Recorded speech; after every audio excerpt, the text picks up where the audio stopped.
As a rising senior, I saw the dreams and hope of a boy's future coming true. As I looked to the horizon, only 6 short months separated me from the next chapter of a great story.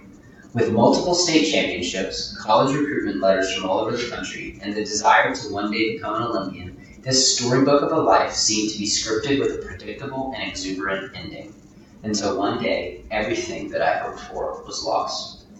After discovering that complications took place during a routine surgery on my leg, I was faced with words I never thought I would hear a doctor say. Jared, I'm going to do everything I can to save your leg, but there's a good chance you're never going to walk again, much less run. The news hit me like a ton of bricks, but I was determined not to lose hope. After 7 surgeries and 6 months of rehab, my hope was beginning to run out.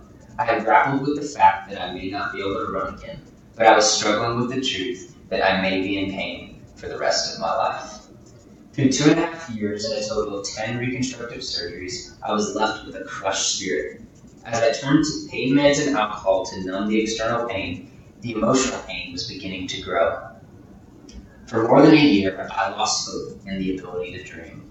While the drugs and alcohol numbed my pain for periods of time, they always wore off and the pain consistently came back. I knew I couldn't live the rest of my life like this, and truly I believed that I was created for a purpose that somehow I was unable to reach. I needed more answers, but I did not know where to turn. After hours of research and help from family and friends, we found a doctor at the University of Wisconsin who wanted to meet with me. I was anxious for this meeting and had no idea that it would completely change the rest of my life. During our time together, he asked me one simple question. Jared, what do you want to do for your life? I began to tell him that I would love to be pain-free, work a normal job, and not have to take breaks every few hours because my leg hurt. I told him I'd love to be able to run again, and Lord willing, one day have a family. I would love to be able to play with my kids in the backyard and just to be a great husband.